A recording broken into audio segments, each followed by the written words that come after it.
changes coming for the Giteau Law now appear to be all but certain. We saw Dave Rennie alter it last year and extend into this year, where he could bring 2 guys who didn't have that 60 cap threshold or the 7-year service. And he's put that in play this year. He didn't last year, of course, with Karevi and Duncan Paiua, who are both in the squad for the Rugby Championship, and Quade Cooper, although he's, I guess, the original Giteau Law, and that he has played 70 tests. But now that potentially could go out the window. Now, obviously, there's a bit of detail to work through. I believe Phil Waugh and Daniel Herbert are working through some potential details of it, looking at perhaps reducing that down to, say, 2 or 3 years of service to Australian rugby, or Super Rugby rather, and maybe, I don't know, a 20 or a 30 test threshold. Christy, I'll come to you firstly. What exactly do you know at this point? I think it's been a long time coming, hasn't it? That we've known for a while that something needed to change, something needed to give. My understanding is that the big concern, and a lot of people going, oh, what about the grassroots? You're missing the issue here. I think it's more simple than that. It's not, they're not pushing grassroots to the side here. They're saying, well, we need to make some changes pretty quickly that may influence how the Wallabies go through to the 2023 World Cup. But at the same time, we're going to see an injection of cash through private equity, which they're going to try to encourage players to come home, because they'll be targeting a British and Irish Lions series in 2025. And you may have already seen some of those players come back already, and then a home World Cup in 2027, fingers crossed. With that, they're going to hope that there's this injection of cash where they're going to be able to pay some of these players. They're going to see perhaps the biggest opportunity to inspire a nation and getting people playing rugby is through success through the Wallabies. It's not through Super Rugby, it's through the Wallabies. That's what captures the imagination. And then in addition to that, they're going to hope that they're going to be injecting a lot of this cash into grassroots, into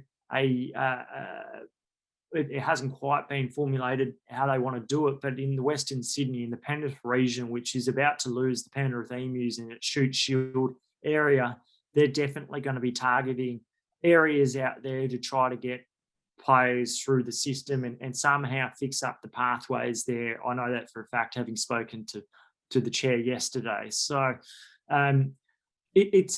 what that means for Super Rugby, like a lot of the contracts are already in place for next year and for 2022. You're not going to be able to see players just leave in their droves, and a lot of the positions overseas are already occupied. They're already filled. So I don't think we have to be too concerned about what will happen in 2022. And then with the World Cup around the corner, I think players will want to stay in Australia so that they can be, put their names in front of Dave Rennie ahead of 2023. Now, is this, setting alarm bells off in New Zealand, do you think?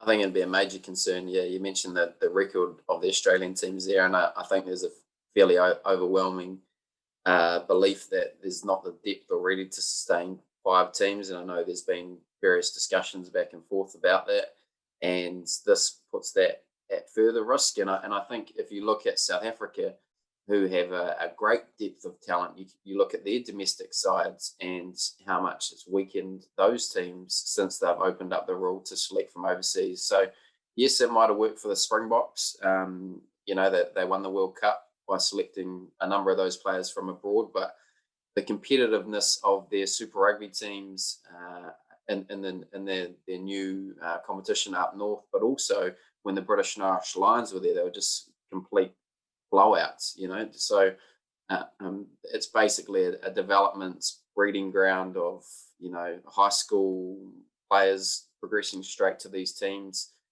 with a smattering of Springboks. So, yeah, I think New Zealand Rugby would have major concerns, and, particularly with the announcement coming off the back of the Bledisloe Cup, one-sided match as it was, it does sort of smack of being a bit panicked. And, when you break it down, how many players are you realistically going to inject into that Wallabies team? If you look at this year and next, there might be 4, 5 maybe. So look, and New Zealand's always resisted this because once you open that door, you can't close it. So I think that's the major concern. You might not see a flood of players immediately, but if the money's on offer in Japan or France or wherever, and there's the ability to play for the Wallabies, then why would you stay home?